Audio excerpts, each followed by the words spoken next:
Hey Channel Insiders, welcome back to part 2 of my interview with CEO of OTAVA, TJ Houske.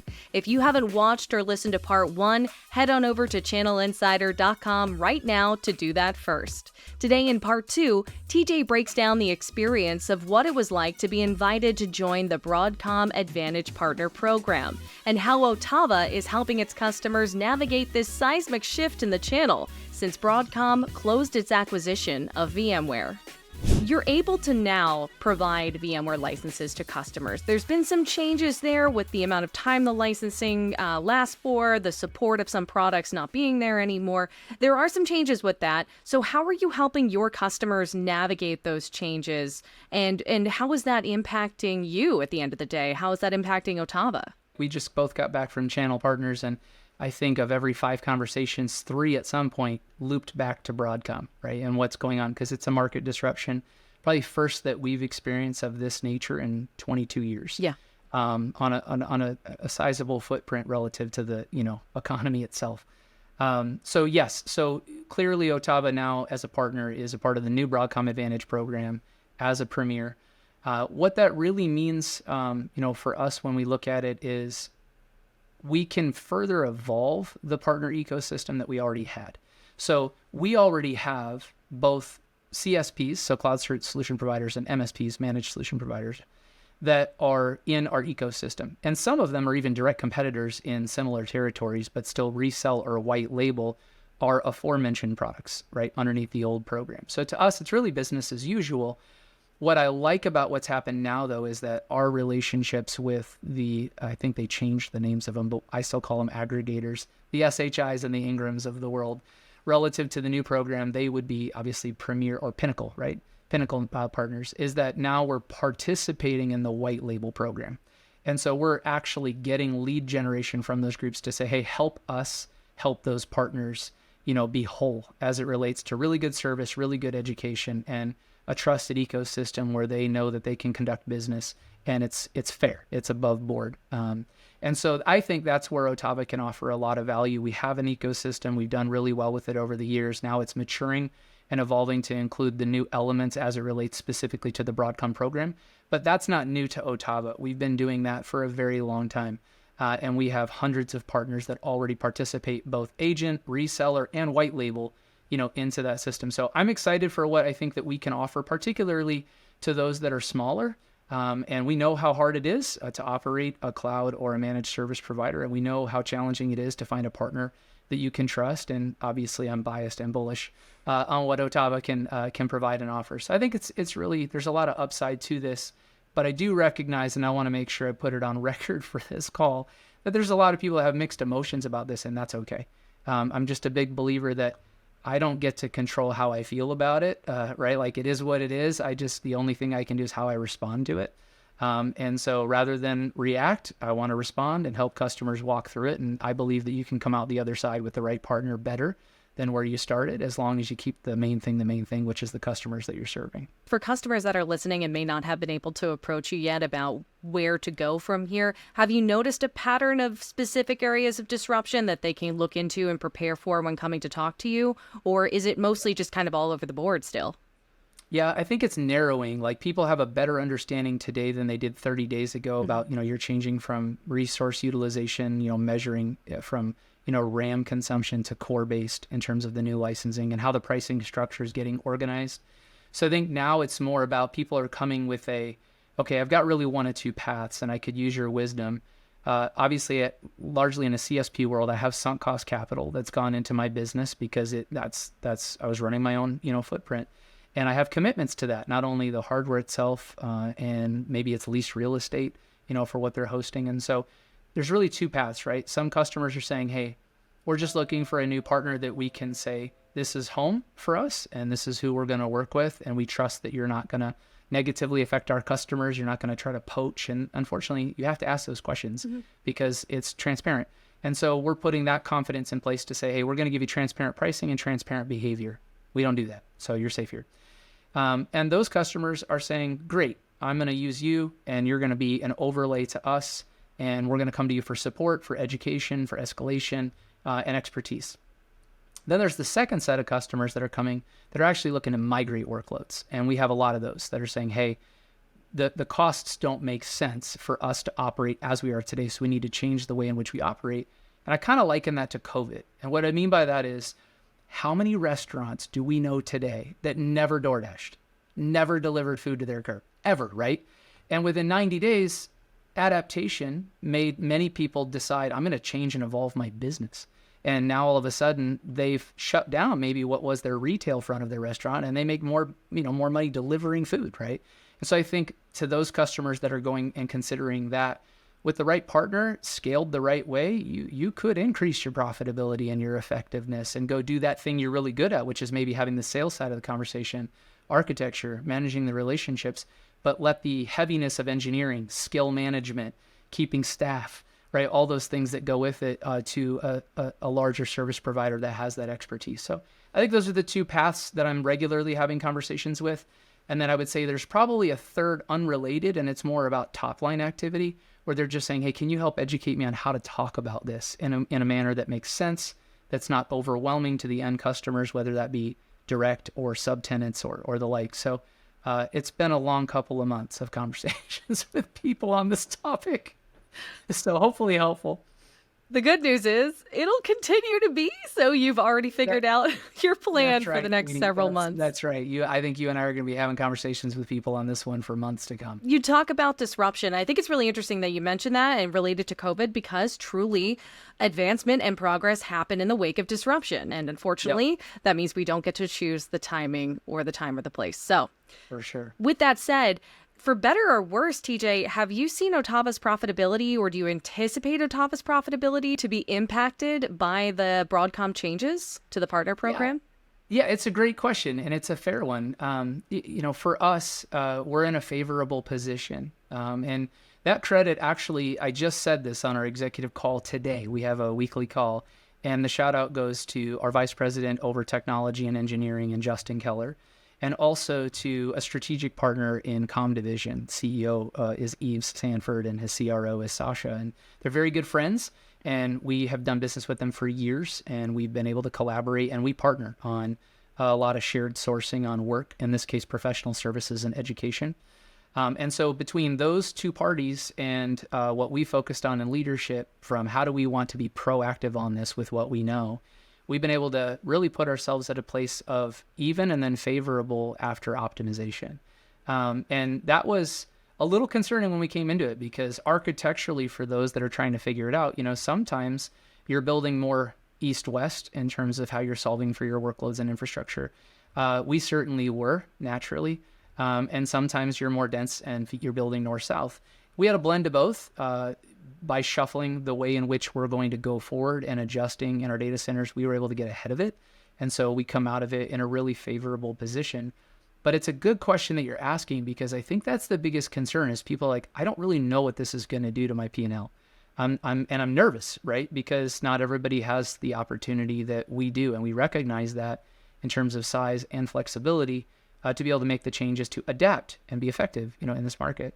And so I would say that's a really real question. And thankfully, OTAVA is in a good situation. And for those that aren't in the best situation, my encouragement would just be, don't give up. Make a phone call, schedule 30 minutes, 45, 60. And even if it's just thought leadership for free, you just do the right thing because it's the right thing to do. It'll always come around. But there's certainly people out there. OTAVA's one. And we're happy to help, answer questions and give steering on how you avoid having a negative impact against your profitability. So.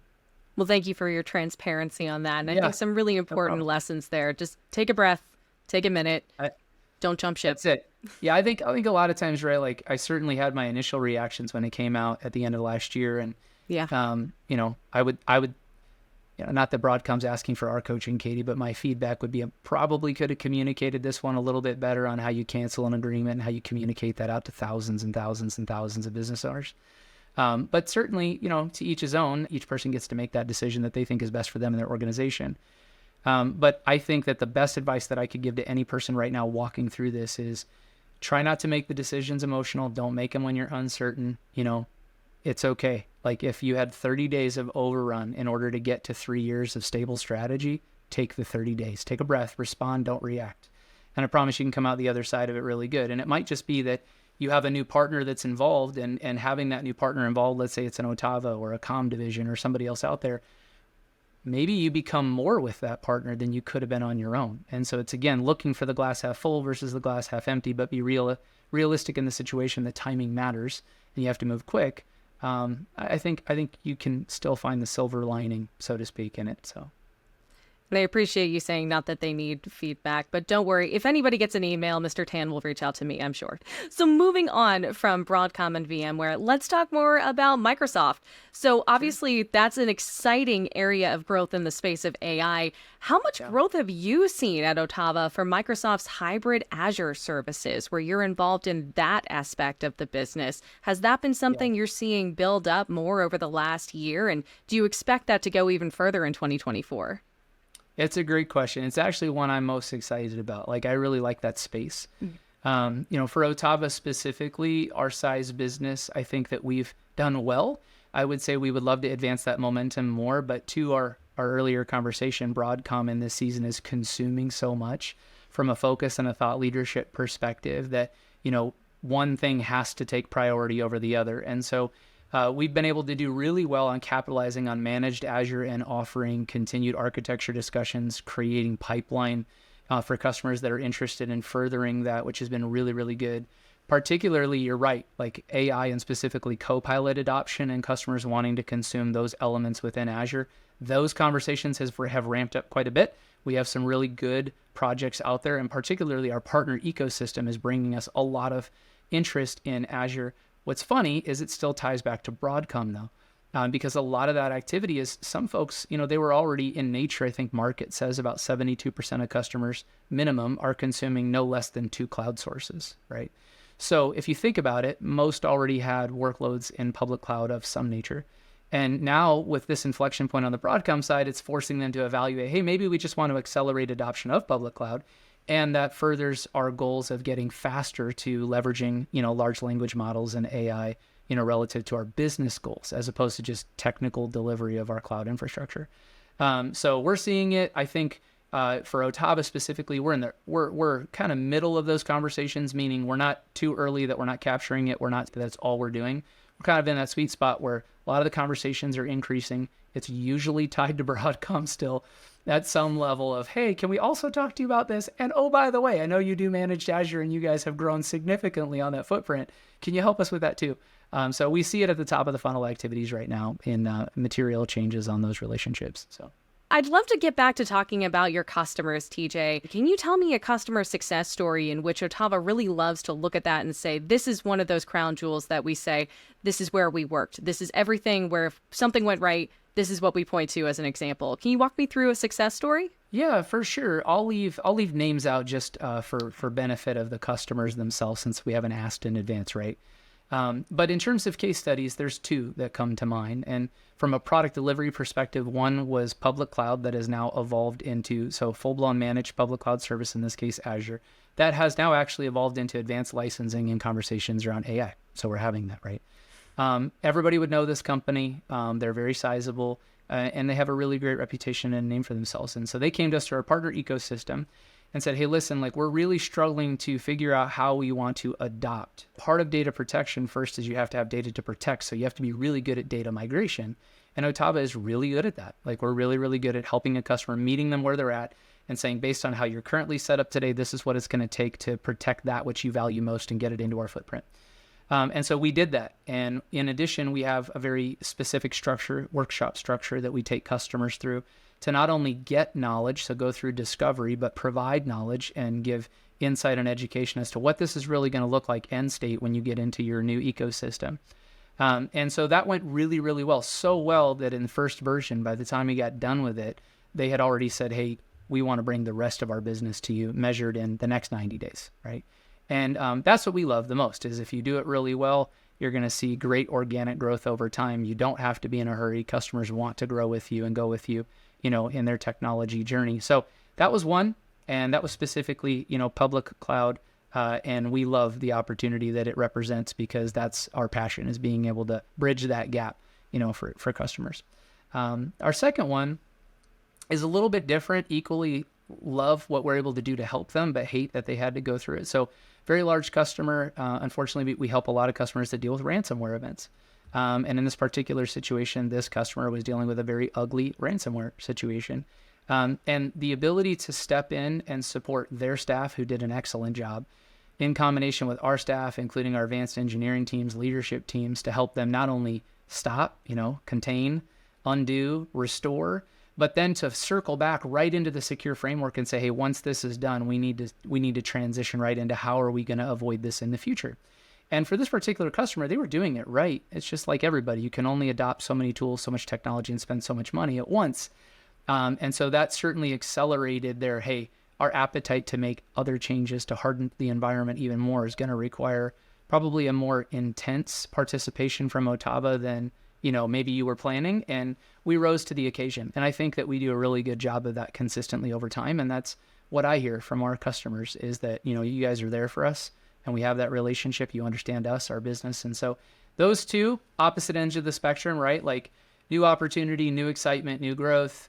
The other one, existing longstanding customer, large, that just said, hey, thank you yet again for reinforcing your value proposition and why we do business with OTAVA.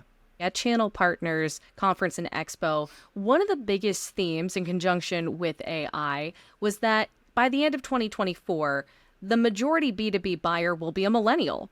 And it really got me thinking, as a millennial myself, talking about that sort of mindset when it comes to your customers and what they need every year and how their buying habits are changing. Are you seeing that impacting the way that your customers are coming to you? Yeah, for sure. I think in a way that folks are underestimating, which is we always talk about buyers are more educated than they've ever been.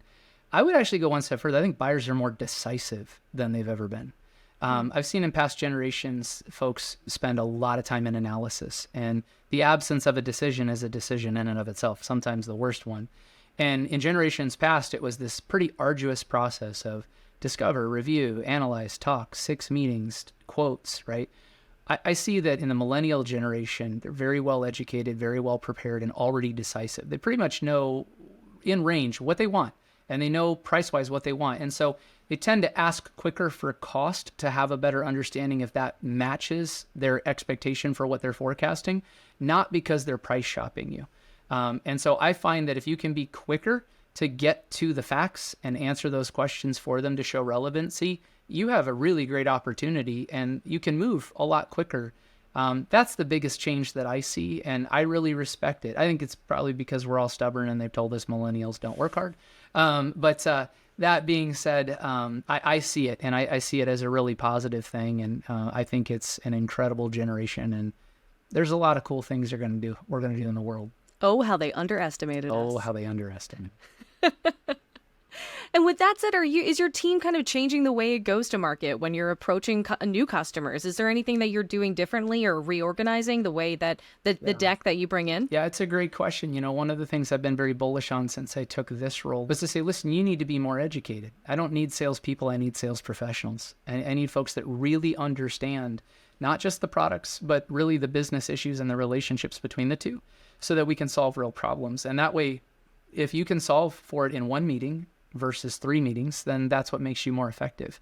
And in order to do that, you have to hone your craft, right? So you have to be okay with, I don't need you to be the most technical person in the room, but you chose to be in a sector that requires you to have continuous learning. And I think every sector does, whether it's medicine or law or education, relevancy matters. And we've been told by many of our customers and even some of the larger aggregators, like some of the education levels that you've achieved in the different areas of your business, it's not common. Where can we go to find out more and get in touch with OTAVA? Check us out at www.otava.com.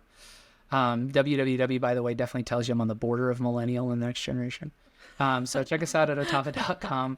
And then, of course, you can find us on YouTube. You can also follow behind the scenes on our podcast, The Notice. It's on YouTube, Apple, Spotify. And then certainly feel free to reach out to our sales organization and just schedule time. Thanks again to TJ for joining me, and thank you as always for watching or listening to this episode of Channel Insider Partner POV. You could check out all episodes on our website, channelinsider.com, or watch on YouTube at channelinsider_news and trends. You can also listen to us in podcast format on your preferred podcast listening platform. We put out a new video and podcast every week. Don't forget to like, subscribe, and follow wherever possible to never miss an episode. Once again, I'm Katie Bavoso, and I'll see you next time.